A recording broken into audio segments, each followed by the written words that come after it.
Langston lived in this house from 1947 to 1967.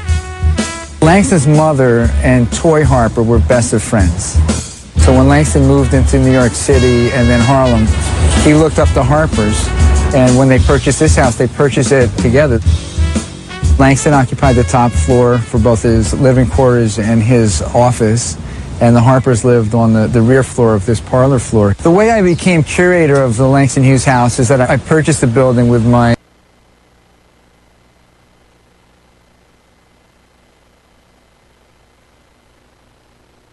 wife in 1985. I knew it was Langston Hughes' house when there was a lot of articles, furniture, photographs, books, baby grand piano.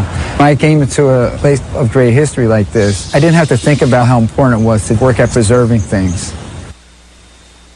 My late husband, George Houston Bass, George was Langston Hughes' secretary from 1959 to 1964.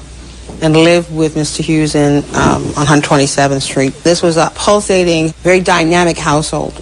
George used to tell a story about going on one of Mr. Hughes's wonderful walks through Harlem. The walks were very much a part of his evening ritual. That was part of how he wound down the day. It was a joyous point of the day to get out into the community and go and say hello to Mrs. So-and-so or Mr. So-and-so, or go down the street and be quiet and not announce that he was coming, so he could really just see Harlem. George said to Mr. Hughes, "Mr. Hughes, did you see so-and-so and so-and-so and so?" Mr. Hughes said, "No, I didn't see that." "Well, Mr. Hughes, certainly you saw so-and-so, so-and-so cross the street." "No, I didn't see that." "Well, Mr. Hughes, what did you see?" "I saw everything you didn't see." There is a comfort walking among your people. There are 1,000 stories. There are so many ways to relate to people you love. And he loved black people. And I think Langston, with his travels, his adapting of Cuban works and translations, his vast experience in Russia and other places, made him a very unique Harlemite. Langston was the bubble in the belly of Harlem, the most enthusiastic, wide open, happy, humorous, grinning person you could ever meet. Well, I feel like he's my own grandfather smiling down at me. I think he's vital to Harlem and the arts abroad. I thought he was very handsome. He was outgoing and he was pleasant to be around, and he laughed a lot. He liked to laugh, and he liked to make people laugh. He looked at life kind of with a wink in his eye. I didn't know him well enough to know exactly what kind of man he was, and yet I know him precisely what kind of man he was because his work showed it. I know that he was a caring man. I know that he was a politically astute. I know that he was socially aware. I know that he was a lover of people and places and sounds. He reminds me, I think, of a big ear.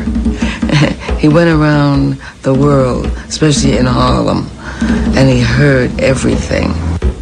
I am a Negro, black as the night is black, black like the depths of my Africa. I've been a slave. Caesar told me to keep his doorsteps clean. I brushed the boots of Washington. I've been a worker. Under my hands, the pyramids arose. I made the mortar for the Woolworth building. I've been a singer. All the way from Africa to Georgia, I carried my sorrow songs. I made ragtime. I've been a victim. The Belgians cut off my hands in the Congo. They lynched me still in Mississippi. I am a Negro, black as the night is black, black like the depths of my Africa.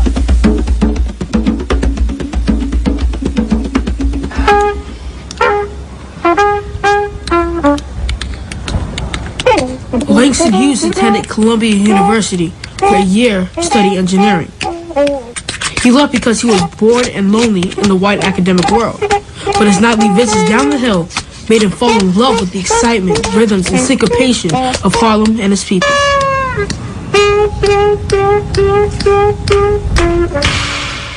This Royal typewriter was one of 3 typewriters that we found upstairs in the study. Just about positive that they were used by Langston Hughes. Langston typed with just his 2 index fingers. So you can imagine him sitting there just with his 2 fingers just wailing away at these typewriters. This was up on the top floor. We have moved down to this floor so people could get a chance to see it when they're in the house. I think it would be kind of fun for a kid to come here, or an adult, and actually type a letter using Langston's typewriter. The typewriter of a famous writer, I think, is a great thing to have. If Mr. Hughes changed even a comma or a semicolon, it meant the secretary had to retype the entire poem from beginning to end so Mr. Hughes could get a clear vision of how does that look now that I have changed it.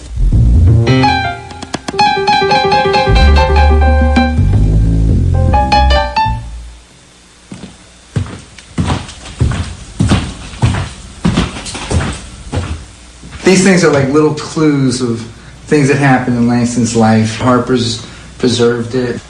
This is the deed for the property. A lot of people aren't sure if Langston rented a room or if he lived here. It clearly shows that the building was purchased by Langston Hughes, Toy Harper, and Emerson Harper together. Mr. Hughes kept track of every little thing he wrote on. In his own lifetime, he realized he was a mythic man. So he saved grocery lists, and he saved any place he had jotted down some notes, and any place there were reviews in newspapers and magazines. This one I particularly like because Langston had all these postcards that he would write when he was traveling. He'd send them back to the Harpers, particularly Toy Harper. And this was when he was in Florida visiting Mary McLeod Bethune. He talks about also meeting up with Ralph Bunche. It's clearly told story where he got a ride from Florida to New York City with Mary McLeod Bethune, and during that ride she talked to him about going on a speaking tour of the South. There's a photograph of Langston Hughes standing surrounded by children, and the story is that the children were kind of pulling up plants that the Harpers and Langston were trying to get established in the front yard here. So Langston's strategy for dealing with this situation was to involve the children in planting the garden. I've heard this from neighborhood people.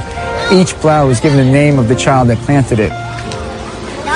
He personalized things and he connected people to it in a very special way. The really last significant thing that I found in this house, and this is after being here maybe 12 or 14 years, and going through a box of wood that I found that was in the basement. And it was very late at night, and I was down there by myself, and I'm picking wood out of a box and saying to myself, you know, you really have lost it. You're crazy. You're sitting here. Why are you going through this old box of wood? And I then put my hand on the metal rod that was attached to the Children's Garden sign. I found the sign of the Children's Garden in the bottom of that box of wood down in the basement. What the photo doesn't show, and the real thing does, is that there's names on the front and names on the back of that sign. He was just there. He was just available, like air, like sunshine, like water, like spring, like happiness. You know, like all the things that make life worthwhile. Mr. Hughes was very keen on honoring people's birthdays. So at the beginning of the month, he would write out all his birthday cards for that month. And in the place where the stamp was to be, you were told when to mail this particular card, because it couldn't arrive too early and it couldn't arrive late. And so that was a way that Mr. Hughes maintained his bond with all the friends who were then, you know, his family. Although he often wrote while he was depressed and lonely, Langston loved to make people laugh. He was nicknamed the Poet Laureate of Harlem. Langston was a part of the scene. Langston was a part of what it was I came to this community to get. So Langston met me at the border and gave me the essence out of which I built myself. I guess he was sort of like an ambassador, going from one end of the community to the other, making people welcome. He said, come on in, let's sit down, have a good time. Langston gave me my hip boots. Told me, wear these, my son, because you're going to be walking through a whole lot of pool out there. So put your boots on, be hipped, be booted. He had an innate sense of something very special about the African American person in this world. This was a new set of people. We need to be reminded of who we are. He heard another rhythm that hadn't been on earth before, because there hadn't been this uprooted people from a continent like Africa yanked out and put into a land and then mixed again with the Irish and the French and the West Indians and the Jews and the Poles. We take this and make our palaces and our glory. He spelled us.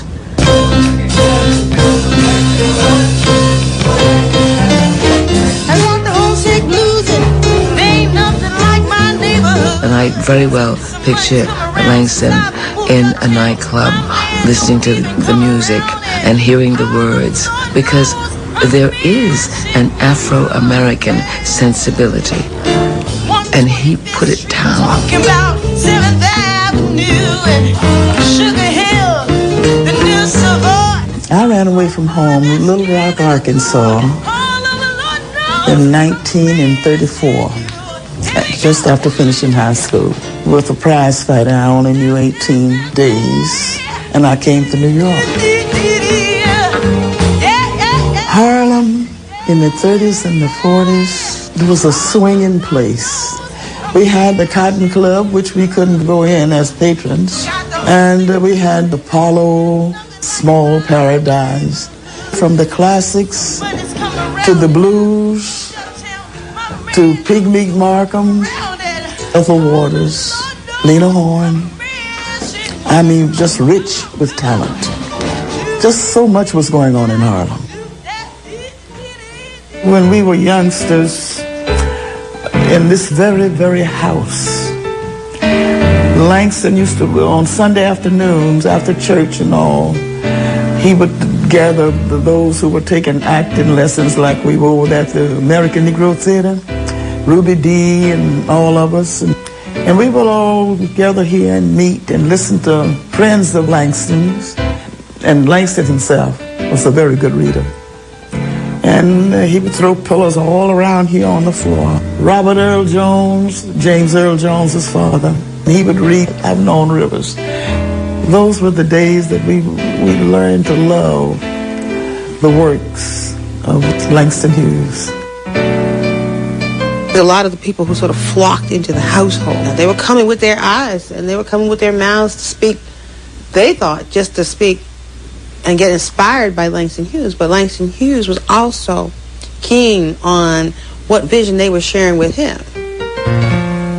In 1926, Langston wrote his first book of poetry, The Weary Blues. Hughes said the jazz and blues expressed the wide range of Black America's experience, from grief and sadness to hope and determination.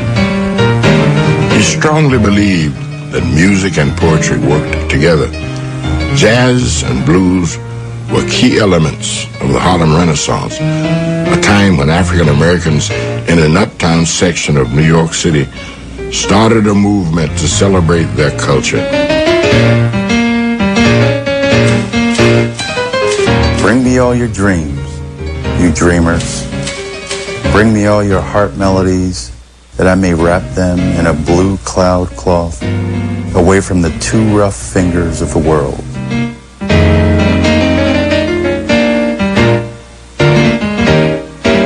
I knew what Langston meant, not only as a poet and as a voice on the street, but I knew also what the Harlem Renaissance was all about. I knew what our founding fathers, Du Bois and Alain Leroy Locke, were trying to prove. They were trying to say to the world that how can we be second-class citizens or inferior people if we can create first-class art? We thought we had to prove a great deal to the world, to show that we were indeed a people, that we were not animals, that we were not inferior, and our arts therefore had to represent our capacity to excel at all levels at all times. And Langston said yes, but it needn't be stiff, it needn't pretend to be white. I wish the rent was heaven sent. In order to be first class doesn't mean you have to leave out, you know,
in Harlem and in general in theater and creative arts in the United States. So, and they're on this DVD talking about Langston Hughes. That's right. And you get it here on WB.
Go there, you can see a donate button, and that will give you the opportunity to make a donation online, so you don't have to call the 516-620-3602 number. You can do this basically on your own without anybody else helping you. And throughout the special tonight, some of this was recorded last week. We had technical problems getting our signal on the air. So you the might have first thought half we had of disappeared, but we didn't disappear. We were had not. here pitching to Noah. we were pitching to you. Right, for the first 70 minutes of the Right. show. So at that time, we had a link on our website, outfm.org, but that link is no longer active because we have a problem with that site. So don't go to outfm.org because there is no button on it. But go to right now. wbai.org and you can make a pledge that way. One of the things that you can do also... Right, you click on donate, and when you get inside, then you'll see a big BAI Buddy icon. BAI Buddy, this is also very important that we need to remind you of. You can make consistent monthly payments on pledges to WBAI that will go without you having to call anybody. All you have to do is make the first commitment. And if you pledge even $10 a month, that's $120 that goes over the whole of the year. You don't have to think, how much did I give, or did I give it the last time, or whatever. You can do that by becoming a BAI Buddy. And that's a very important source of funding for our continued being on the air. And above that, you'll see a series of options they're in small type. A little too small for my eyes, but you can see them. He has his glasses on. Yeah. So get your glasses if you need them. And you'll see that there is one that says, I'm trying to remember. Well, you'll premiums. see it. It's premiums. So it's the upper left and there's corner. a lot of premiums. And click on that, and then you can do a search for any of these names, like Hughes Dream Harlem or the other one. Right, which is Langston Hughes MP3 biography Right. and plus, readings. there have been many others that have been on the air over this last couple of weeks, and you can also see them, and you can pledge for ones that you thought you missed because you didn't get a chance to get to the phone while it was on the air. But Earlier today, there was The Heist, Who Stole the American Dream for $100. Robert Knight was pitching that for several hours. A lot of people like that. Yesterday, Hugh Hamilton did a great show on addiction, and it was about addiction. Get the monkey off your back for $100. There's a Malcolm X 6 CD set for $150.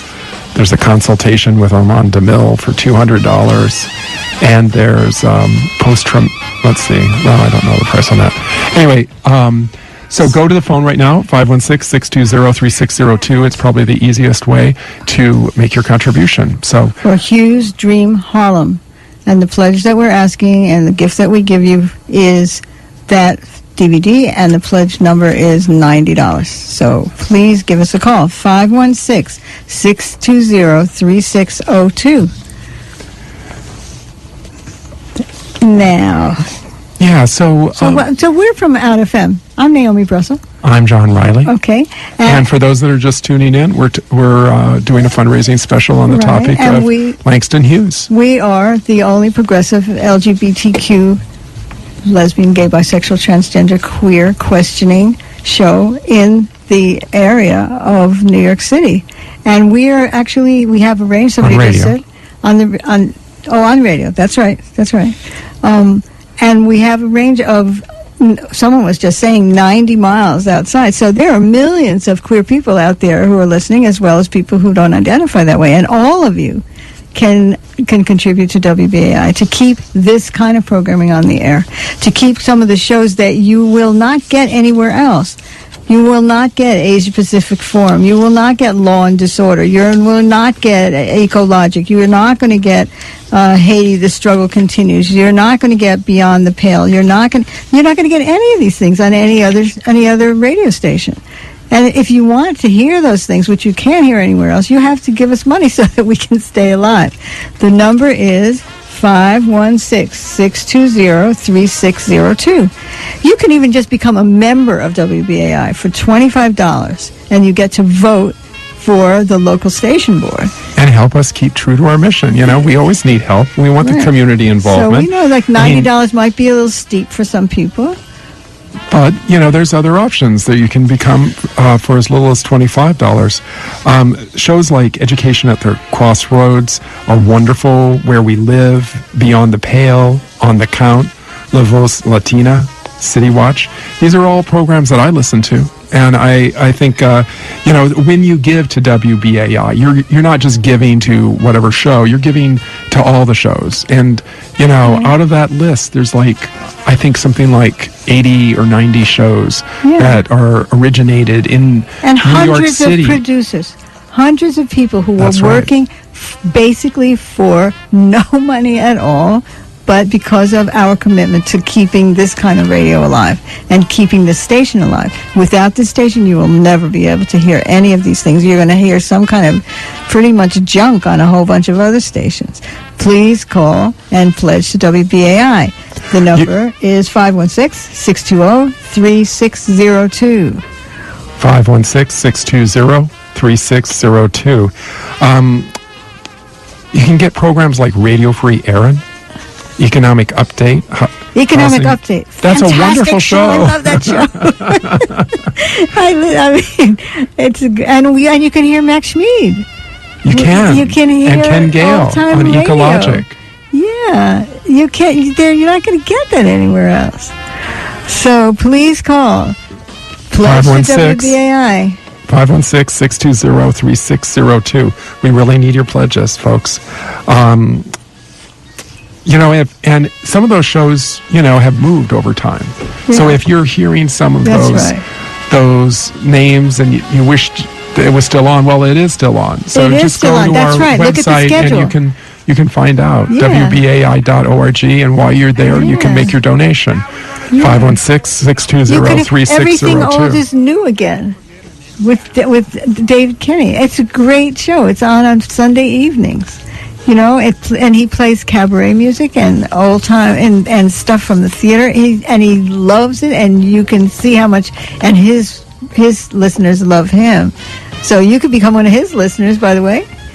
But you can also pledge right now to WBAI at 516-620-3602. 516-620-3602. The Positive Mind is on BAI's airwaves. Health Action, The Joy of Resistance, that's a feminist radio program, wonderful program. Jordan Journal and Nonfiction with Harry Allen, a wonderful show as well. All of these shows are great. So Hero of a Sunday Morning. If you give antiquities type of music, fantastic, good music. If you like that kind of music, you're never going to hear it anywhere else, hardly on. And they don't play that kind of music on like the regular classical musical stations, but you can hear it here on WBAI. But only as long as you pay. Only as long as you keep us alive. So call 516-620-3602. This is a 501c3 organization, so if you give a donation, and it's just a donation, no premium, it's off your taxes. That's right. If you get a premium, then whatever the cost of the premium to the station is subtracted. So it's really a good deal, and it'll bump you down a notch in the tax bracket and save you money. So, and it'll make sure that tens of thousands of people, hundreds of thousands of people can hear us over the course of the year. That's right. Right, you're making a commitment to your community. 620-3602. You're making a commitment to the progressive community, and you're making a commitment to the community that doesn't even know about these things and will become more progressive when they understand what's being done to them. But they're not going to hear that on any other radio station. So, anyway, I think we should be returning to our program. Remember, we're talking about Langston Hughes.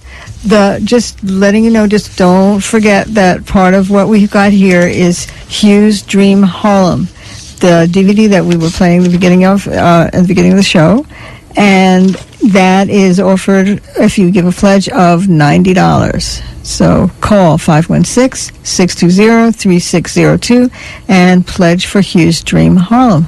So we did an interview last week with Jamal Joseph, who's the director of Hughes' Dream Harlem. And anyway, we're going to be returning to that interview.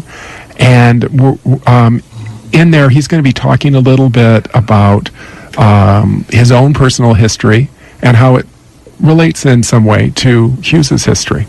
So let's return to that.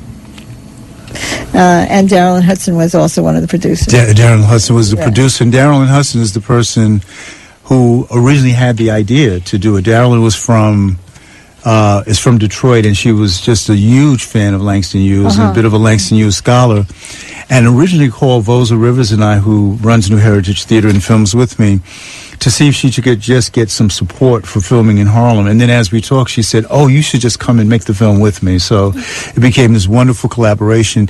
And then every place we went to tell folks that we were doing a film about Langston Hughes, they were just so cooperative. There was a place called the Sugar Shack in Harlem that was on 139th Street and Frederick Douglass Boulevard, and they opened it up so we could create that cabaret and that recreation of Langston going out at night, because he loved to go out. He was out every night. And then all of the poets that just came together, Abi O'Doon from The Last Poets, Imari Baraka, Mina Baraka, Jessica Care Moore, Sonia Sanchez, who's who magnificent also in the recites piece. One of the more famous of his poems. Oh, yes, that's right. Yeah, The Rivers one. Yeah. I noticed sort of a symmetry in terms of your kind of political trajectory, in the sense that Hughes was a poet, he was a writer, he was an activist, he was a revolutionary, and, you know, those same adjectives can be used to describe you. And I noticed, you know, just from your political history, you were a former Black Panther, a member of the Panther 21, which was a group of Panthers persecuted by the district attorney who charged... In New York City. In New York City, who charged the group with conspiracy to kill several police officers, destroy a number of buildings, including 4 police stations, 5 department stores, and the Bronx Botanical Gardens. And something that seems quite implausible. And for those that are too young to remember, the trial became a media sensation and fell apart when the fallacies in the government's case came to light, such as much of the case being based on the testimony of an informer who was diagnosed by several psychiatrists as a pathological liar and paranoid schizophrenic. And then in the end, because of mass organizing on your case and the fact that the truth was on your side, you all were acquitted. And I was just wondering, did Hughes's history of being hounded by anti-communists interest you because of your own history of being persecuted for radical politics? Yeah, absolutely. And Langston spoke out early and often about the injustices in America, and he talked about, issues of race, but also the real thing that would place a target on your back, still does, but even then was to talk about class. So and if you to talk talked about Marx and Lenin. Right, to talk about Marx and Lenin. Poetry he was writing poetry about Marx and Lenin, visited Russia, did all of those things that that would definitely put you in the sights of the government. And he was consistent with it, and he was fiery with it. And that definitely, from the days when I was in NAACP Youth Council, when I first discovered Langston Hughes at a community center here in Harlem called Menacing Townhouse. And we learned, a Negro speaks of rivers. I've known rivers, ancient dusky rivers.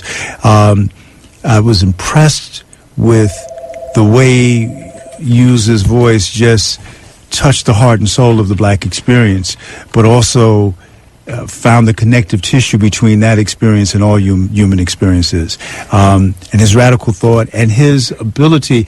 And I think that I was involved in the Black Arts movement when I was younger, and then more so.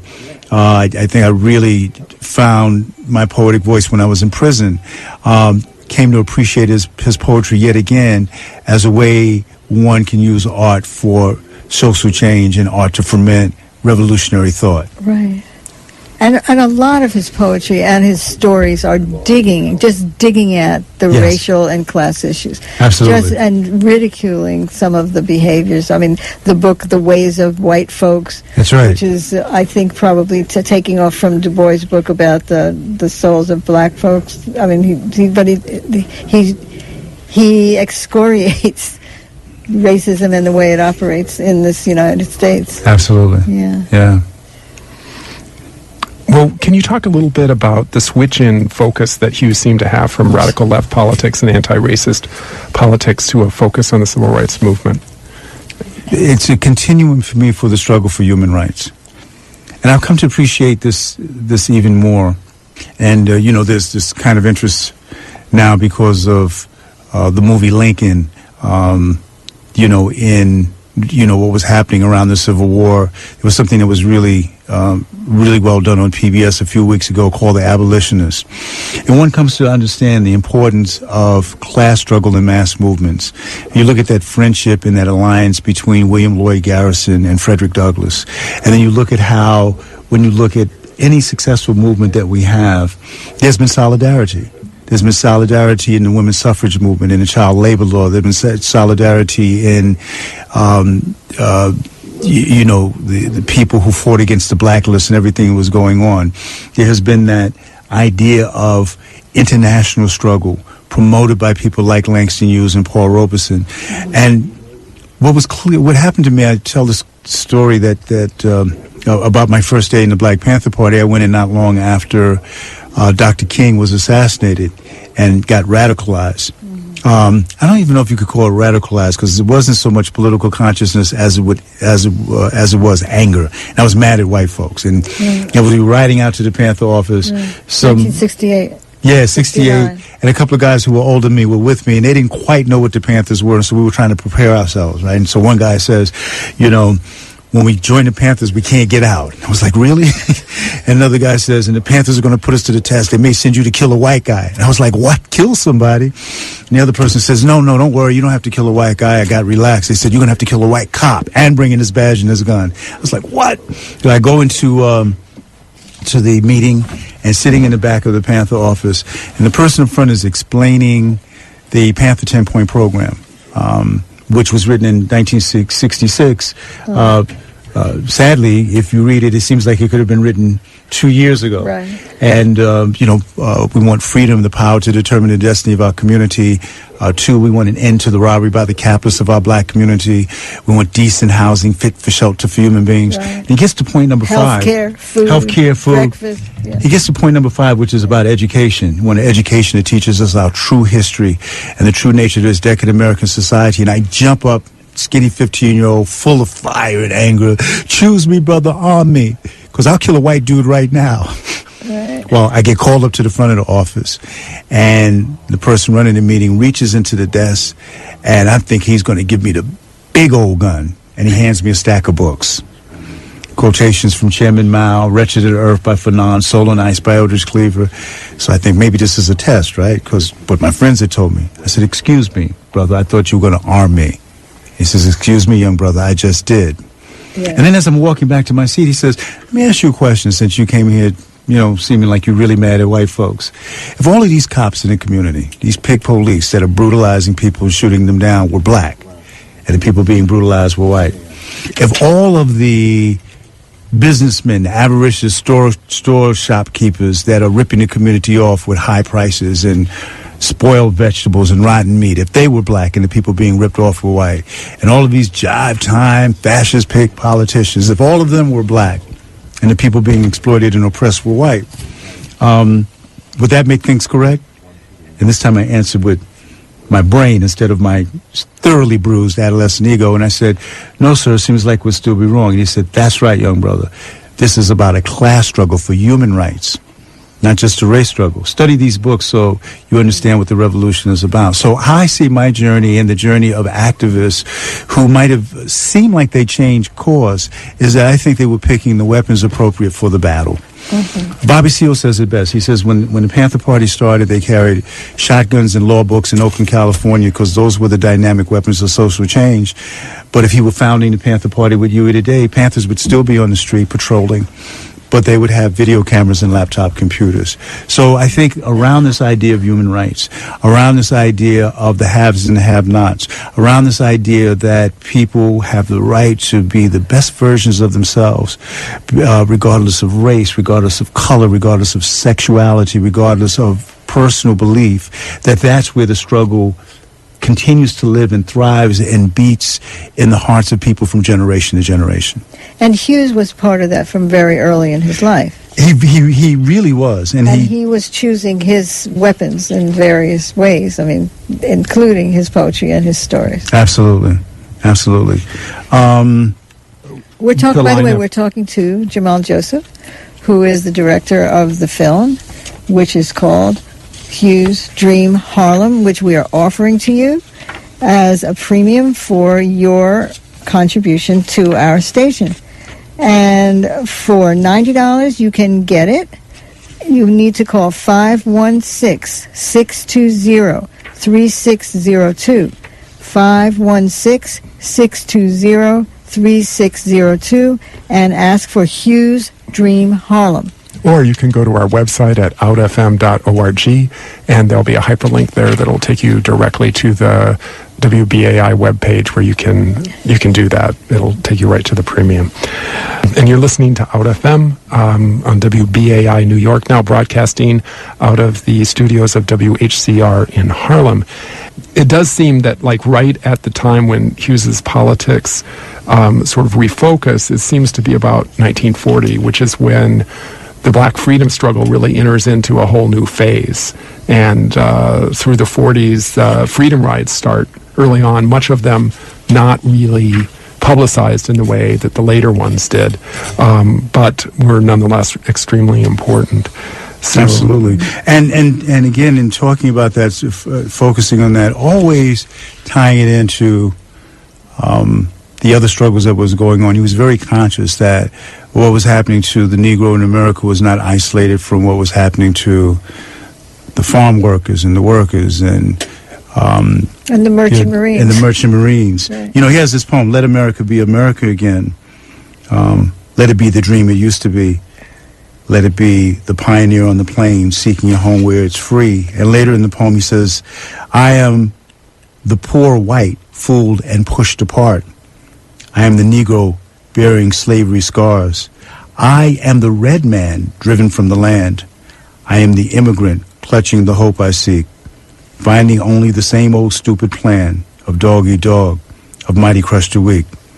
I am the young man full of strength and hope, tangled in that ancient and endless chain of profit, power, gain, of grab the land, of grab the gold, of grab the ways satisfying needs, of the workmen, of the take the pay, of owning everything for one's own greed.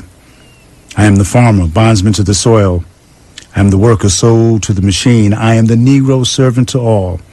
I am the people humble, hungry, mean. Hungry yet today despite the dream. Beaten yet today, O pioneers. I am the man who never got ahead. The poorest worker, bartered through the years. Wow. So he always ran those themes Yes, together to connect those struggles, to connect that consciousness. And he was an anti-colonialist, and he went all through Africa. Absolutely. You know, he knew what was happening during the liberation struggles there as well, and he was part of it.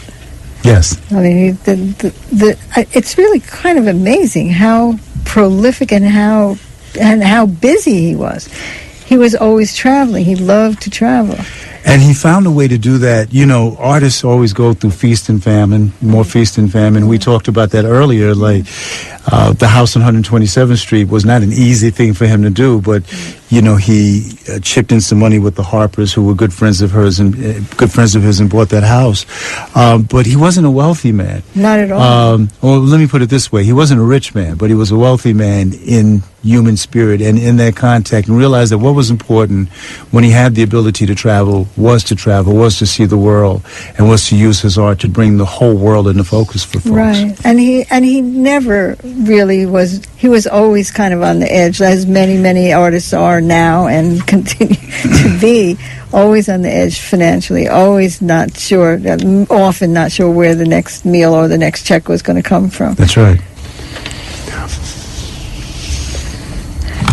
And that was Jamal Joseph talking about his own life and his connection to Harlem and his connection to Hughes, to Langston Hughes. And we are pitching to you the film that he created, he's the director of, and the film is called Hughes' Dream Harlem. And for a pledge of $90, you can get that DVD.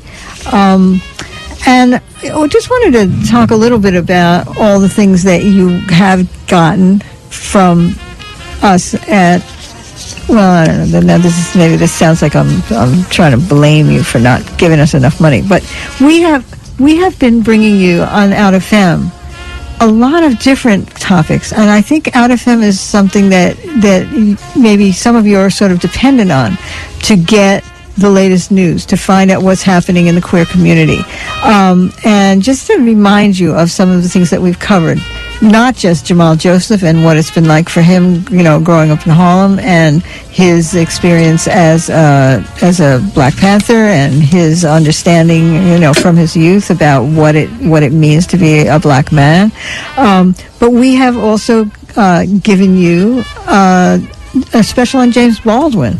We have covered Bradley Manning and Julian Assange. Bradley Manning, the gay guy who's been in jail now for 1,000 days without ever even coming to trial. We have talked to you about the controversy at the LGBT Center over the banning of discussion of the Palestine question. Oh, by the way, I mentioned this earlier, and you heard it as part of the recording, but I just want to tell you that Sarah Schulman is now is scheduled to speak at the LGBT Center on Monday, March 11th at 7 o'clock. This is a program that's sponsored by Queers Against Israeli Apartheid, a group that I've been working with, and she is going to be reading from her new book, which is called Israel, Palestine, and the Queer International. And we have covered the controversy at the center, which is a controversy about free speech.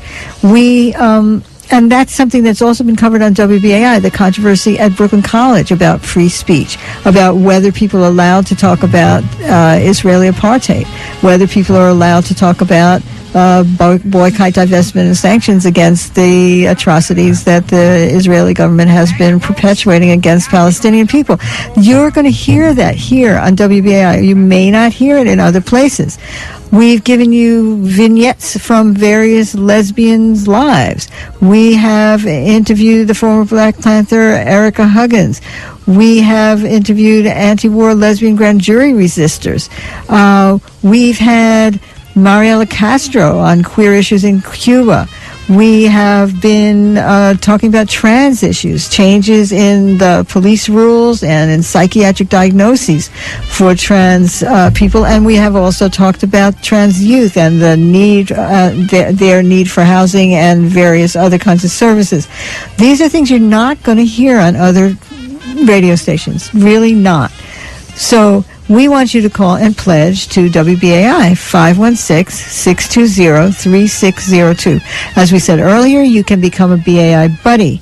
You can contribute a monthly amount, and it will come right out of your credit card or your bank account, and you won't have to think about, did I contribute this year, or was my membership over, or anything like that. It will automatically come out of your account.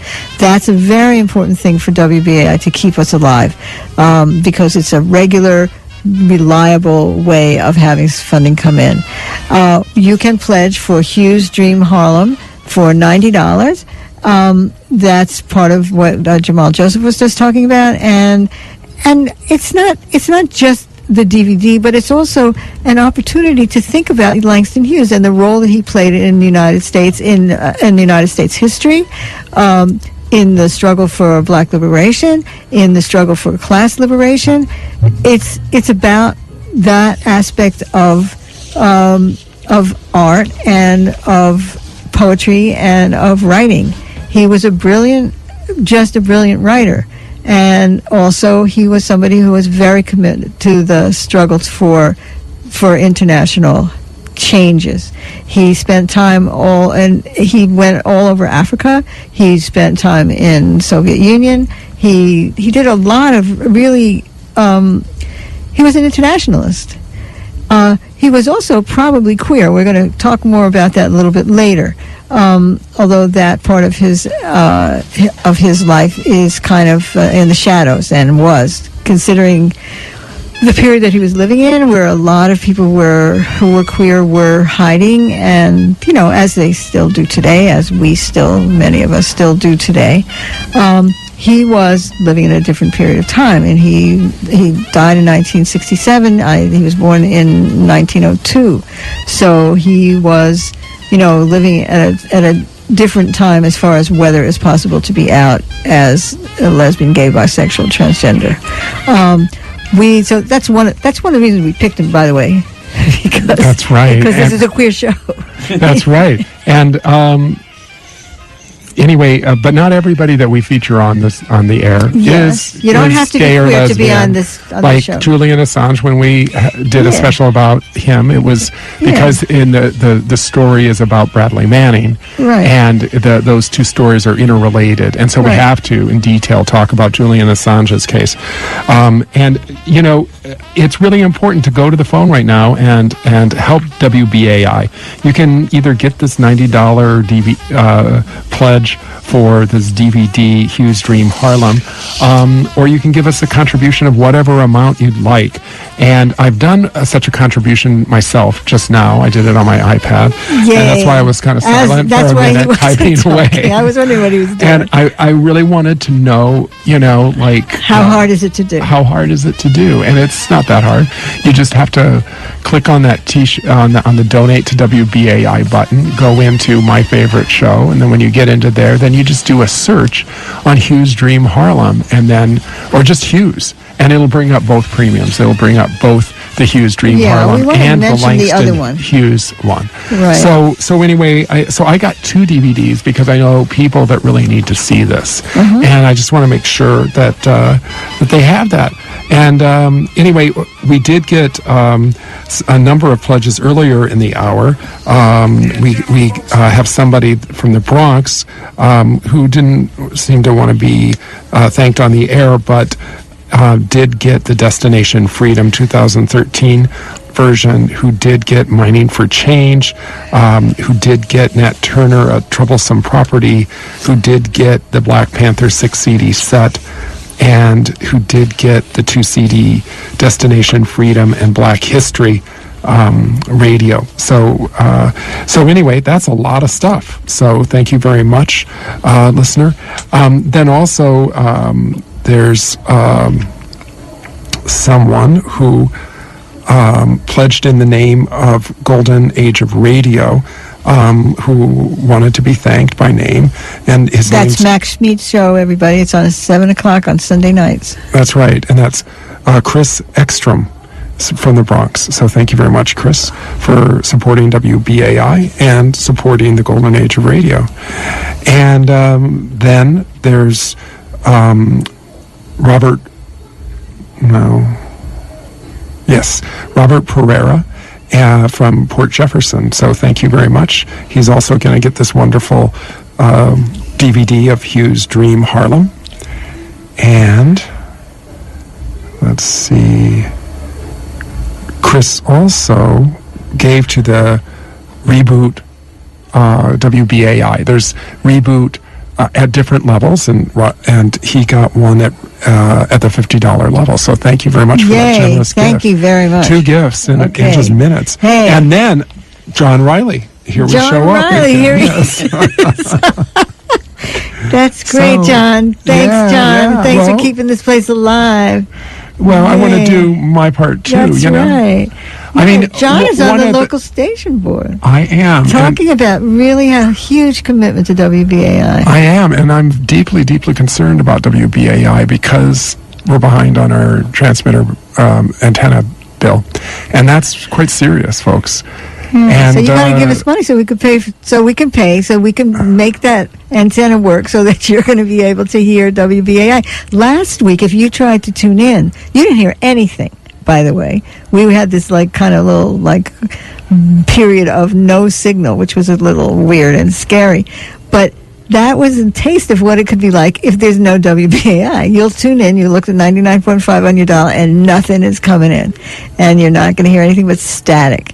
You don't want that to happen. You don't want it to happen because we couldn't pay our bills. Please call 516-620-3602. So, we've got till mid-March to pay this back rent. It's a huge amount. It's $200,000. Yeah. And that's only 4 months, so. Yeah, that's why we've moved. That's why we're in this really much, much less expensive location in a really nice place, which is City College of New York City, CCNY. And we're in the offices, well, I guess the broadcast studios that are sponsored by WHCR, but this is not WHCR that you're hearing. It's hearing WBAI 99.5 in New York City. And so you can support us by going to the phone, 516-620-3602, and get Hugh's Dream Harlem. It's really fantastic. This station is something that's really made a huge impact in many, many people's lives. I mean, from the point of view of an AIDS activist, WBAI has done a lot over the years. It has publicized the activist struggle to get rich countries like the U.S. to provide AIDS drugs to millions of people worldwide. That's and right.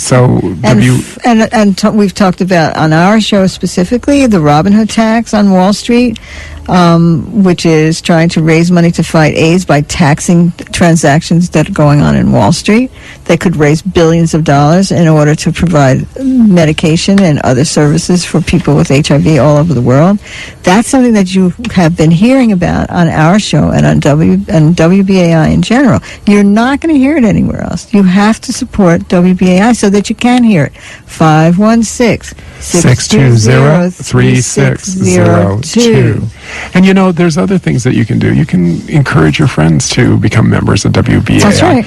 When you pledge, just Right. And your let mother. people know on Facebook, on your Facebook post for the day, I just pledged to WBAI to get this great premium. You should tune in too. It's like if we can create sort of a social media storm, that will help BAI. A storm of showering money onto Yes, WBAI. I mean, you have hundreds of friends, It's don't you? raining So money. if you can help us out in that way.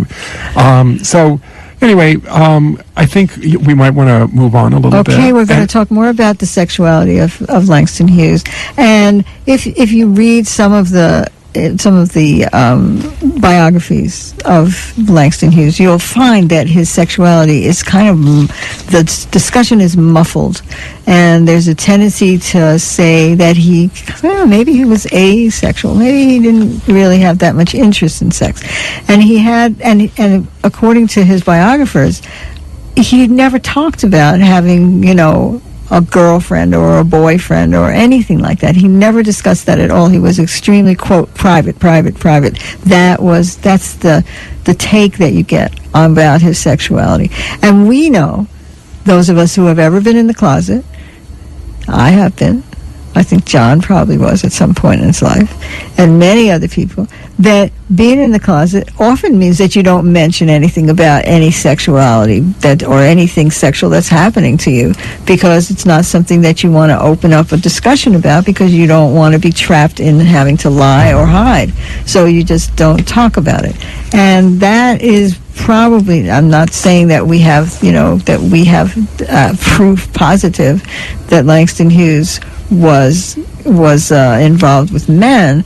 What we do know is that he had gonorrhea at some point and had serious problems with that. That's in the biographies. And the gonorrhea comes from having sexual contact. You really can't get it any other way. So maybe he was private, but it's not that he was asexual. Most likely he wasn't. So let's tune to that track. So in the next segment, we're going to hear an excerpt from a presentation that was made actually a week and a half ago at the Langston Hughes Library in Queens. It was given by Rashida Ismaili, and she was discussing Langston Hughes' racial and sexual identity. Rashida is a poet, fiction writer, playwright. She was born and raised in Cotonou, Benin. She earned her PhD in ethnotherapy and psychodrama from the Herbert Holt Institute for Psychotherapy. She was active in the Black Arts Movement in New York City in the 1960s. And I just want to say, by the way, if you've never been to the Langston Hughes Library in Corona, Queens, go there. It's really an amazing collection. It's a beautiful building. It's fantastic. I was there just last weekend with Impact Repertory Theater, and it's a fantastic. Oh, you were there in the evening. I was there in the afternoon. Yeah, it's right. a fantastic building. Yeah, it's beautiful, and it's very impressive, and it's in the middle of a, relatively like a working class neighborhood that has been changing, but it's a terrific building, and has beautiful art in it as well. Beautiful art. Yeah. So let's just hear this next cut, which is just a little bit of her talk. He's not calling himself biracial, which is growing among a lot of young people. I respect anybody's right to call themselves whatever they want. That's not what I'm saying. I hope you understand I'm making a different kind of statement. He never refers to himself as biracial, and yet he's written some of the most incredibly provoking works around biracial. He has this poem about my old man's white old man, my old woman is black. I wonder where I'm going to die, being neither white nor black. That's such irony. He has a play called The Mulatto. He never shied away from these issues, but it had nothing to do with identity. There is also him as a person, as a male, whether he was bisexual, whether he was homosexual, whether he was asexual. A lot of people denying his homosexuality or his bisexuality want him to be asexual. Here's this rich, wonderful, creative, passionate human being. Why would you want him to be asexual? Why wouldn't you want him to know all the joy and passion of human interaction? Again, I'm not saying one or the other. I'm just asking you to think about him as this complex person. And then there's the complexity of him as a creator, as a politically aware person. Very, very political, very much what I would call a socialist thinker. Very, very clear about class issues, not only amongst black and white, but intra-racial. That is, one group of black people against another group of black people. He was very clear about the class issue and the female question. He was very clear about violence and crime. He was very clear about behavior. The last thing was about his generosity. When I said that he translated all these people and brought them to Harlem and brought them to the awareness of people, Langston Hughes did at least 4 or 5 editions of edited work. That is, not just like a collection of his own poems, but collections. He has a treasury of African writers. He has a treasury of African American stories, and in these things he brings writers into a publication that most people don't know. I think, I could be wrong, but I'm pretty sure that the first time that Alice Walker's short story is anthologized, it's by Langston Hughes. So that was Rashida Ismaili discussing Langston Hughes' racial and sexual identity. And this is a very interesting subject that we are going to get more into in our next hour. But first, we want you to send us money because we want you to preserve the life of WBAI. So we're offering you 2 premiums. One of them is the one that we played you a section of before, which is Hughes Dream Harlem, and for a pledge of $90 you can get that. And the other is Langston Hughes MP3 biography and readings, and that's $50. For your donation you will get this MP3 with 3 hours of interviews. So please get a pencil and write this down so you have it. You can call all during the program.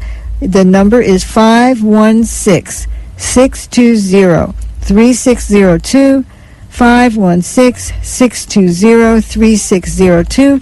Please contribute to WBAI and keep us on the air. We're struggling to be on the air as we speak. That's right. So one other place that you can quickly make your pledge is to just go to outfm.org and look at the article advertising the show, and you'll find hyperlinks that go directly to those premiums, that go directly to the WBAI website. And so right now we're in the studio, but there is no connection to the transmitter, so we're pre-recording this. We are struggling to keep WBAI alive, and we are bringing you information that you will not get anywhere else in the New York City area. We are bringing you news, local reporting, culture, international events that affect the LGBTQ community, and you're not going to get that anywhere else. And WBAI is giving you programming, not just ours, that you're not going to get anywhere else. So you have to keep WBAI alive. Please call 516. You don't have to pledge for these particular premiums if you don't have the cash. Any premium or no premium. Or you no could give premium. us $100 with no premium, and that would be a wonderful gift to WBAI. And it will help keep us on the air because we're behind on the rent. Right. For the transmitter. Right. And without that transmitter, we don't have a signal. Okay, but you can also be a voting member of WBAI by contributing $25. So call 516-620-3602, 516-620-3602, and you can get any of the premiums that have been offered in the last few days. You can get our premiums, which are Hughes Dream Harlem and the Langston Hughes MP3 biography and readings. Very interesting, actually, the biographical section that he has on there about what his early life was like and how he came to Harlem and how he then couldn't make a living after he quit school and his father wouldn't support him anymore. His father wanted him to be an engineer. Right. And he didn't want to be an engineer. He wanted to be a writer. And so he quit school. He had a pretty awful relationship with his dad, apparently, who was disappointed in him. And actually, we're going to get we have a little slice of what we think may be referring to his bad relationship with his father later on in the show. But he had a very interesting life after he quit school. He was only like 19 or 20 and started, roaming the world. That's when he became a Marine. He became a merchant Marine. And that's all on this Langston Hughes MP3 biography and reading. But let's talk about that more a little bit later, and let's get back to the whole topic of Langston Hughes' sexuality. Good. And you're listening to Out FM on WBAI New York. This is a little John bit out Wiley. of order because we already did the discussion about his sexuality, but we're going to give you right now a slice of the CD that's called Langston Hughes MP3 Biography and Readings, which you can get for $50. You're not going to buy it outright, but as a gift to you, if you pledge $50, we're going to give you this CD, and this is a part of it, and it's Langston Hughes talking about his own personal history. He doesn't talk about his sexuality in this at all. Well, it's certainly a pleasure to come again to this campus to read my poems, because it was on this campus that I first read my poems in the Bay Area 30 years ago, awful long time ago. I guess everybody, even the graduate students, have now graduated, were they here at that time.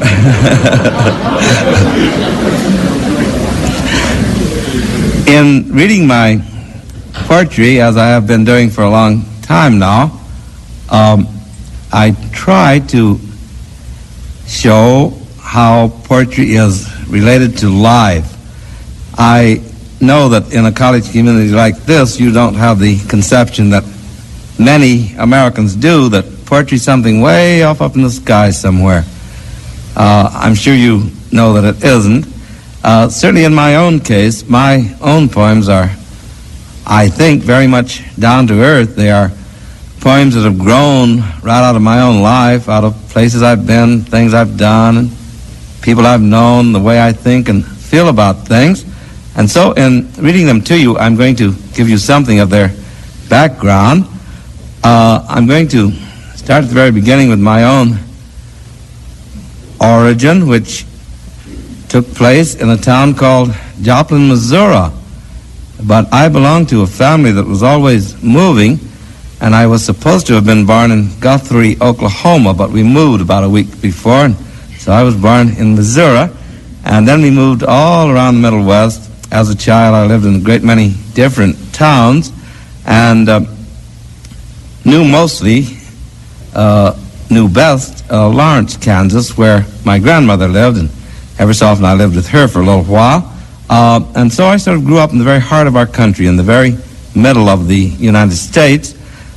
I never thought about being a writer as a child at all, never dreamed of trying to write poetry or anything else. I wanted to be a streetcar conductor. We went to so many different towns and never had enough nickels to write the ends of all the car lines. But when I was 13, we moved from Lawrence to a town called Lincoln, Illinois. And it was this change in residence that brought about a very big change in my life. We moved in the late fall. I was several weeks late entering the 8th grade graduating class in the grammar school in this new town. And on the day that I went into the school, the pupils were talking about holding a class selection. It seems that they'd heard that the high school graduating class had officers, so the 8th grade wanted to have them too. And the teacher was explaining to the class the qualifications that the officers should have. A president should know how to run a meeting, and secretary should at least know how to write, and so on. And when she got down to the office of class poet, she stressed rhythm. Over and over, she mentioned the word rhythm. Well, the election was the next day. On the way home from school, I walked along with the one other Negro pupil in the class, a girl, and she said to me, we don't need to worry about this old class selection. She said they never elect colored kids to anything in these schools here. Well, she was just about right. She told me it was a prejudiced little town, and it was at that time. It was the kind of town where if you were colored and wanted to go to the movies, you had to sit in the last row on the left, which had only about 10 seats, and if those 10 seats were full, no other colored people could go to the movies that night. Well, at any rate, I wasn't worried about being nominated or elected to anything in the class because I was brand new in the school. It didn't occur to me that they would elect me to anything. However, the next day when the elections were being held, nobody nominated the colored girl for anything. She'd been with them through all the 8th grades. All the officers, president, secretary, right on down to the sergeant at arms had been nominated and elected, except the class poet. That was way down at the bottom of the board. Well, when they got onto that office, there weren't any nominations. And the youngsters looked all around at each other, and nobody even looked like he or she could write a poem in the room. So they wondered who to make class poet, and finally the teacher said, well, you do want a class poet, don't you? And everybody said yes. He said, well, you have to nominate somebody. Have to nominate somebody, she said, whereupon a little white boy got up, turned around, looked at me, called my name, and the whole class said, aye, unanimously. And that's the way I became a poet, by unanimous acclamation in the 8th grade. Well, now, I didn't want to be class poet either. I was a little bit put out that they had made me the class poet. So I began to wonder why, and I thought about it rather seriously that night. And then I remembered how the teacher had stressed rhythm. And I recalled that all my life I'd heard that practically all white people think that all Negroes can sing and dance and that all of us have a sense of rhythm. Well, now, of course, that's not 100% true by any means. Insofar as singing goes, I am one Negro that can't even carry a tune. I was excused from music all the way through high school. I threw everybody else off key. But the concept of Negroes and rhythm seemed to go together, I think, in the minds of those children. And so when they finally decided, well, they had to have a class poet, they thought about rhythm, they turned around and looked at me, colored, and made me the class poet. Well, I'm glad they did, because ever since then, I've been writing. I had all winter long to write my first poem, so by the time spring came around, graduation time, this poem was just about the longest poem I've ever written, even up to now. 16 pages long it was. When I read it at graduation, it's a wonder anybody really liked it, but they seemed to. The parents, the teachers, the students, everybody applauded so loudly, and that was the first applause I'd ever had in my life. They applauded so loudly that I was greatly pleased by this attention, and so ever since then I've been writing and reading poetry. Well, now, the next year in high school, where we had a very good high school magazine, and during the summer we moved to Cleveland, Ohio, I began to write for this magazine, and my first poems were published in my high school magazine. Right on through college, I wrote for the college publications. I was class poet in high school. Again, in college, I was a class lyricist. And so my literary career is really very much tied up with my academic background. And one teacher in particular in high school, I owe a very great debt of gratitude. In fact, I think all of her pupils do, and out of her classes came a number of writers. She happened to be a teacher who liked contemporary poetry. Now, of course, that wouldn't be too unusual today, but when I was in high school, it seemed that the teachers liked only poets who lived at least 100 years or 200 before the students, you see, and they never seemed to read to us from anybody living who wrote about anything that we knew, but this teacher did. She would read to us from the poems of Edgar Lee Masters, of Edna St. Vincent Millay, of Carl Sandburg, all of whom were poets living and writing in our own time, American poets. And I particularly like Carl Sandburg. So when I began to try to write poetry seriously, I wrote, on the one hand, like Carl Sandburg in free verse, and on the other hand, tried to write like Paul Laurence Dunbar, the great Negro poet who had died when just about the time I was born, I guess, but his poems were in every Negro home in the Middle West when I was a child. Now, you know that Dunbar wrote in a kind of singing, lyrical form and used very often Negro dialect, had a lot of humor in his poetry, and Sandburg wrote entirely in unrhymed free verse, two quite opposite influences. Well, I'll read you two of my high school poems. The first one to be published in my high school magazine, and it's in the manner of Paul Laurence Dunbar. It goes like this. I had my clothes cleaned just like new. I put 'em on, but it still feels blue. I bought a new hat. Sure is fine, but I wish I had back that old gal of mine. I got new shoes. They don't hurt my feet, but I ain't got nobody for to call me sweet. Pretty sad, that one, isn't it?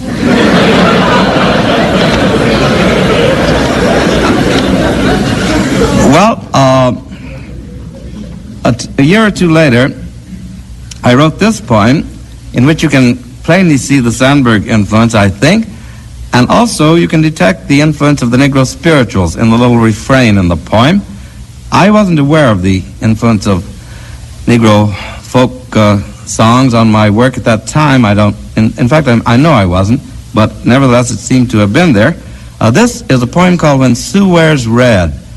It's about a very beautiful brown-skinned girl who had come up from the South in one of those great migrations of Negro workers after the First World War. And she'd come into our school, and she used to wear very often a red dress and walk down the hall in this pretty red dress. And so I tried to describe her. I was too shy to put her real name on the poem. Her name wasn't Sue, but this is the way the poem goes. When Susanna Jones wears red, her face is like an ancient cameo turned brown by the ages. Come with a blast of trumpets, Jesus. When Susanna Jones wears red, a queen from some time-dead Egyptian night walks once again. Blow trumpets, Jesus. And the beauty of Susanna Jones in red burns in my heart a love fire, sharp like pain. Sweet silver trumpets, Jesus. That's the way I felt every time I saw that girl in those days. But she didn't marry me. She married somebody else as soon as she graduated from high school. And the last time I was back home in Cleveland, I heard that she's been married 4 times since then. Well, my father, who lived in Mexico City, sent for me to come down there when I came out of high school. He had gone away from this country because he didn't like the color line here. He'd wanted to be a lawyer as a young man, and it seemed there was no place in the part of the country where he lived that Negroes could study law. They wouldn't even let you study law. So he took it by correspondence. He passed the correspondence courses, got ready to take the examinations for the bar, and it seemed then they wouldn't even let a Negro take the examinations for the bar in Oklahoma or Missouri. I've forgotten which state at the time.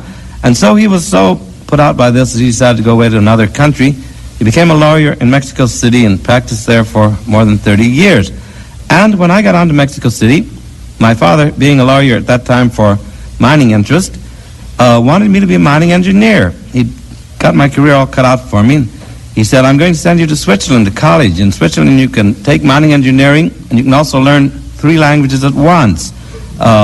Switzerland, you see, is a trilingual country, Italian, German, and French, I believe. And then he said you won't have to live and fight against prejudice in the United States. You can live anywhere in the world you want to. Well, I didn't want to go to Switzerland to college. I didn't want to be a mining engineer, and I didn't want to learn 3 languages at once either. I wanted to go to Harlem. I'd never seen Harlem. And I'd begun to read a great deal about that center of Negro life and culture. I knew that if I told my father I wanted to go to Harlem, I'd never get there, at least not with his help, because he didn't see any sense in Negroes living in this country at all, and he didn't want me to come back here. Well, I finally was able to persuade him that Columbia University had a very good college leading to engineering school, and I would take subjects leading to engineering school if he let me go to Columbia. Well, he finally consented. So I went to Columbia, and I did take trigonometry and physics and chemistry and some other subjects that subjects I didn't do very well in. So at the end of my freshman year in college, by that time I'd had 2 or 3 of my poems published in The Crisis, the Negro magazine of the National Association for the Advancement of Colored People. Dr. Du Bois was my first editor, the first person to publish my poems outside of school. And 1 or 2 other magazines had taken little poems of mine. And so I wanted to be a writer. I really seriously thought of that as a career by this time. And I wrote my father and told him I'd made up my mind to be a writer. If he didn't approve of my plans, why, he need not send me any more money. Well, it soon became obvious that he didn't approve because he didn't send me another penny. And I found myself in June, when classes were out, with only $13. Well, I had to find a job right away, of course, and find a place to stay. So I went down to Harlem, this Harlem that I wanted to live in so much. This was my chance. $7.50 a week for room rent. Half of my money gone for just 1 week's rent, which was high at that time. And I learned that in the ghetto sections of our big American cities, even Negro landlords take advantage of the fact that you can't rent all over town like other people can if you're colored, and they charge you just a little bit more. I also learned when I set out to make my own living why my father had gone away to another country. At least I understood it better, because I bought the morning papers in New York, got up bright and early, 6 o'clock one morning, a lot of ads in the papers, help wanted, no depression at that time, and I thought with a high school education, a year of college, that I could at least be an office boy or filing clerk or something like that. And so I picked out those kinds of ads to answer. And in every single office I was turned down, usually politely, evasively. The job's been filled, or must be some mistake, we don't need anyone. But in a number of offices I was told quite frankly, oh, we're sorry, but we don't hire Negroes here. No colored people work in this office. We don't have a porter's job here. And I began to find out that there are just thousands of ordinary jobs that white people at least may apply for without anyone being astonished. But if you're colored, they're surprised, you know. Well, that condition, I must say, has changed greatly in our larger northern cities, and I think in the western cities too, like San Francisco. But 25 years or more ago, Negroes were mostly expected to be porters or shoe shine boys or errand boys or elevator boys or waiters or something like that. Now today, of course, in New York, you see colored girl clerks in Lord & Taylor's or Macy's. In my publisher's offices, I see Negro stenographers, Negro office boys. So I'm very happy to say that in the bigger cities, the conditions have changed, but they haven't, by and large, all across the heart of our country. You walk down the main street in, say, a town like Omaha, Nebraska, and you just never see a Negro clerk in a shop or a Negro teller in the banks or anything. So I think these poems that I wrote at that time about the problems of earning a living if you're colored, I think they're still valid by and large for most of our country. I'll read you just one of them. This is a poem called Elevator Boy. It goes like this. I got a job now running an elevator in the Dennison Hotel in Jersey. Job ain't no good though. No money around. Jobs are just chances like everything else. Maybe a little luck now, maybe not. Maybe a good job sometimes. Step out of the barrel, boy. 2 new suits and a lot of money. Maybe no luck for a long time. Only the elevators going up and down, or somebody else's shoes to shine, or greasy pots in a dirty kitchen. I've been running this elevator too long. I guess I'll quit now. So the fellow quits that elevator job, goes and gets a job running an elevator somewhere else, but at least he has a change of scenery. I decided after several months of working at dull jobs that wouldn't lead any place at all, low pay, to get a job on a boat. So I went down to the waterfront, and after several weeks of walking up and down the dock fronts, I finally got a job on a boat.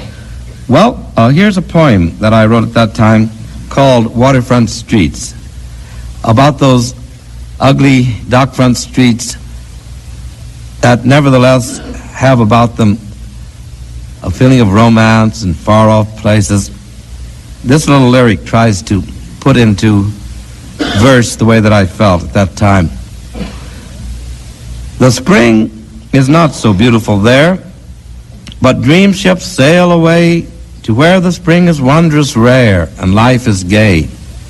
The spring is not so beautiful there, but lads put out to sea who carry beauties in their hearts and dreams like me. Well, one of my dreams had always been to see Africa. the motherland of the Negro people. I never hoped to really get that far away, but I had the good luck to find myself working on a boat going to Africa, my very first job at sea. We went all up and down the west coast, up the Congo River and up the Niger River and almost down to Cape Town in the south. And then we came back up the west coast and then to the Canary Islands before we came home. And so I had a view of all of one side of Africa. And that trip greatly influenced my thinking, my work, my writing. For one thing, I acquired a new pride in my own racial background. When I was a child, the geographies always pictured Africans as a frightful, savage, bushy-headed people, you know. I'm glad to say that picturing of the primitive peoples has changed in textbooks in our time, but a long time ago they always pictured them as completely savage and frightful people. Well, I found the Africans weren't that way at all. Even way up the Congo River, the tribes up there that wore almost nothing except a loincloth were nevertheless as polite, as kind to strangers as people are here. They seemed to me just about as civilized as people are here. Those who could speak English or had access to interpreters were interested in problems and things going on in our country, and a great many of them even had heard about Harlem. And so I liked the Africans. And I wrote a number of poems during and shortly after that trip. I will read you just one of them. I'll read you the shortest one of them, a poem called My People.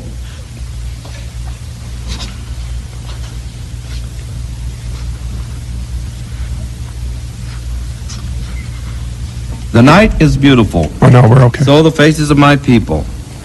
The stars are beautiful. So the eyes of my people. Beautiful also is the sun. Beautiful also are the souls of my people.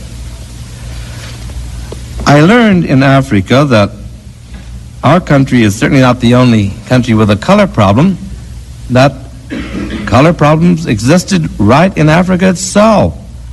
I saw, to my surprise, in the very first port to which our ship went, signs up outside of restaurants and other public places that said Europeans only. And I learned that those signs really meant white people only.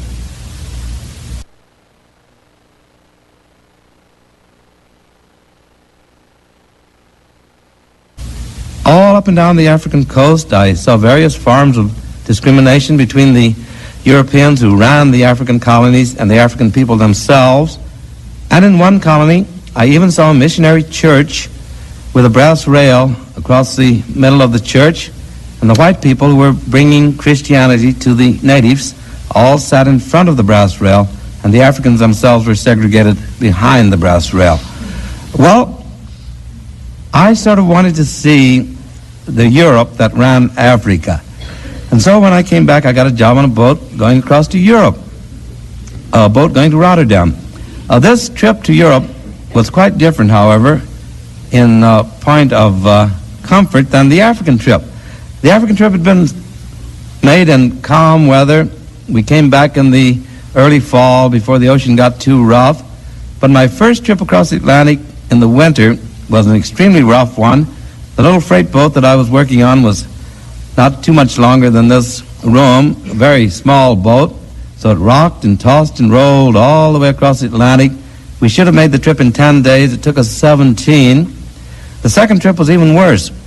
When we made the second trip across, one of the biggest storms in the history of shipping, it seems, came up, and we were 22 days getting from New York to Rotterdam.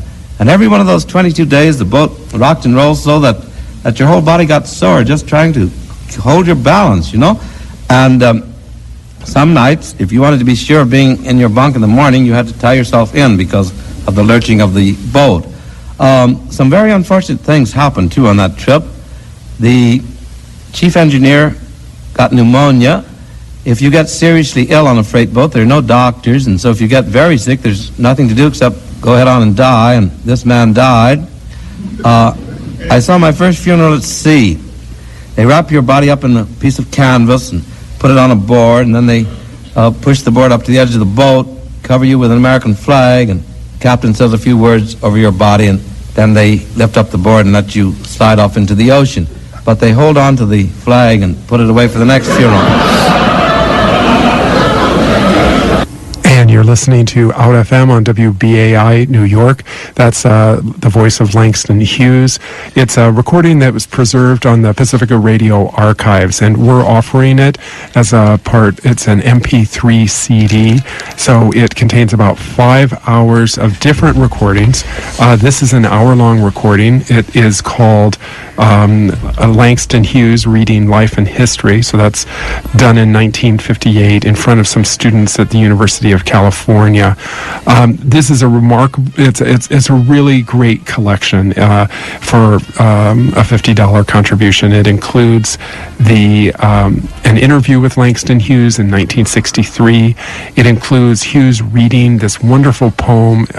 It's 12 moods for jazz, or it's Ask Your Mama, 12 moods for jazz. And that's how he wrote the poetry, by the way. I mean, if you look at the book, the poetry, there's like one side is his poem, and on the other side is like an indication that there will be jazz on the other side, like it's going to be underneath. That's right, and he was actually working on getting that together with musicians like Andy Weston, who is the famed pianist that did this wonderful CD with Hughes that had an African theme back in '62.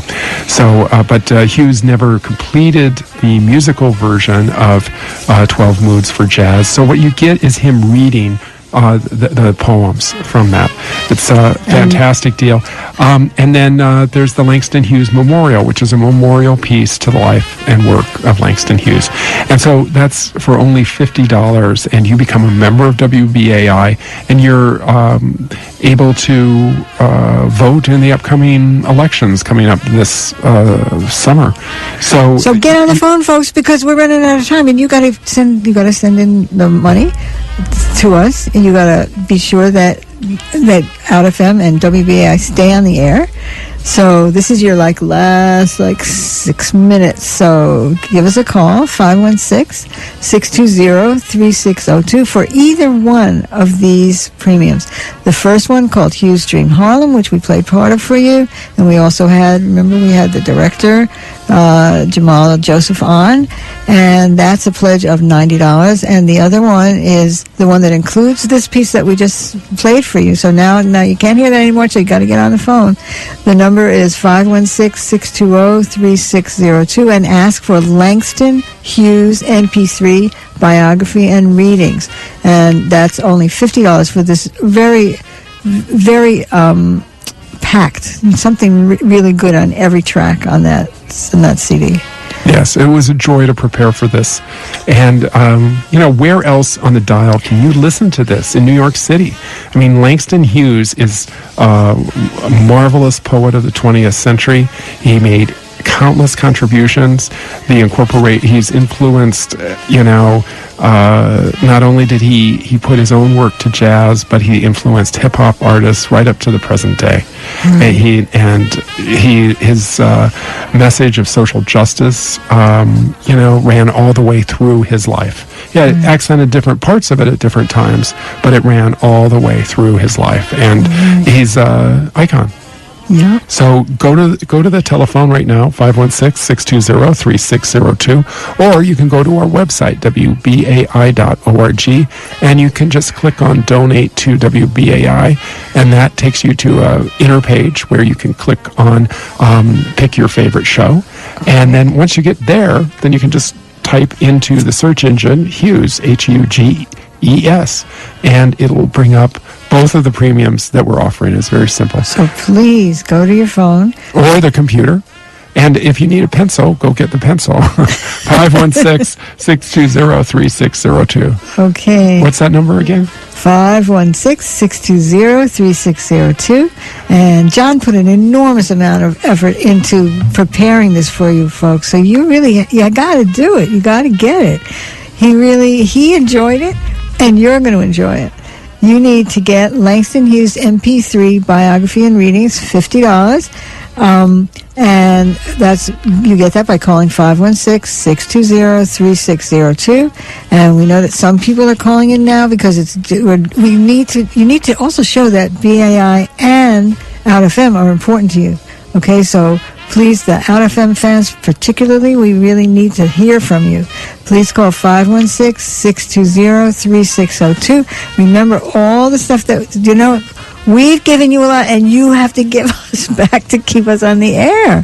Come on, folks, call. And speaking of giving to us, I want to thank again Chris Ekstrom, who, since you last heard, has given an additional donation of $50. Chris, you rock, man. Yes, he does. You're terrific. Does. So that's, he's from the Bronx. Thank you very much. Wait, is it Chris or Christopher? It says Chris here. Chris could be a woman or a trans person. We don't know that it's a man, but thank you so much. Okay. But, there's also many other things that you could pledge for. And remember, this is all for the common effort of WBAI.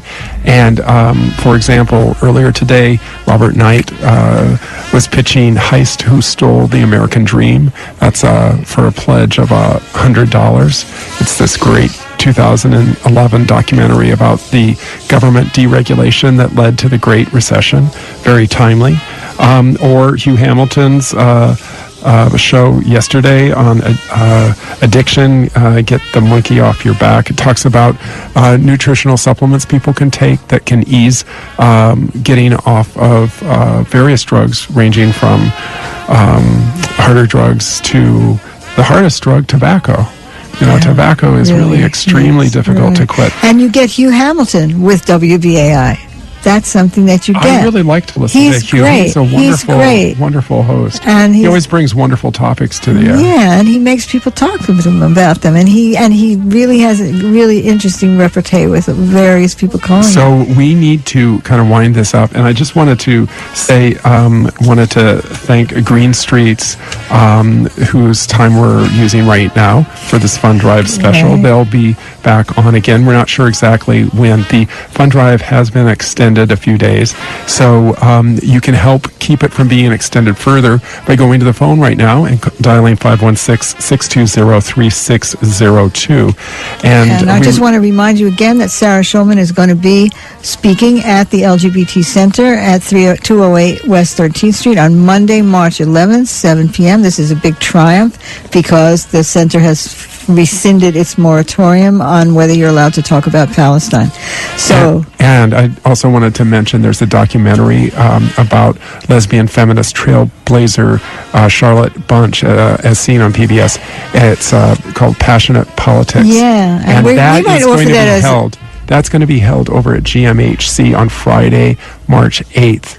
At 6:30 p.m. and that's 446 West 33rd Street in New York City. It's Tammy Gold's film. Yeah. And we've had Tammy on the radio before. And so I think our time is up. There's the encore edition of what's this encore of? It's Hugh Hamilton. Again, yes. Great. All right. So thank you all for listening and Naomi donating. Brussel and John Riley for Out FM. Okay, night. Stay tuned. You're listening to WBAI New York, 99.5 FM and WBAI.org.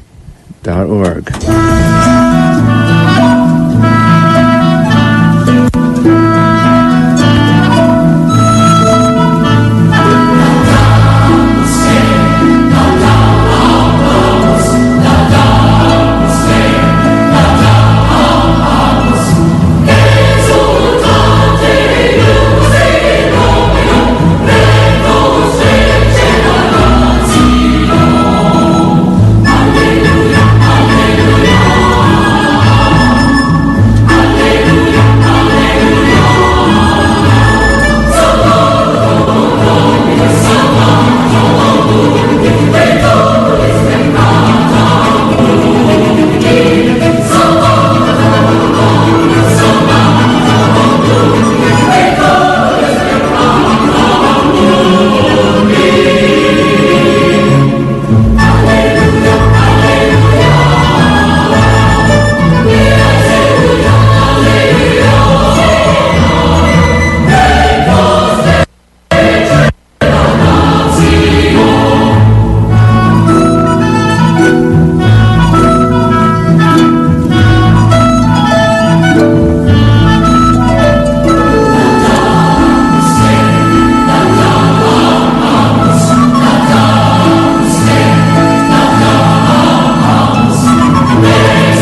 This is Talkback. I'd like to thank you very much for making the time to join us this afternoon. I am Hugh Hamilton. Michael G. Haskins is our audio engineer and director of incidental music. The program is Talkback, a program that is dedicated to the advancement of the public understanding, heard here Monday through Thursday from 3 until 5 in the afternoon. Here, being listener-sponsored commercial-free radio, WBAI New York, broadcasting at 99.5 FM and streaming live on the web at WBAI.org, where these programs are also archived for a period of 90 days from the date of broadcast. And what a fortuitous concatenation of events. This year, 2013, marks the sesquicentennial anniversary, the 150th anniversary of the Emancipation Proclamation. An event to which we have alluded on numerous occasions since this year began. In fact, I have often pointed out that we are in what I call a sesquicentennial season, because we're talking here about the 150th anniversary of several events, including, of course, the Civil War. 3 years ago, in December of 2010, we marked the 150th anniversary of the secession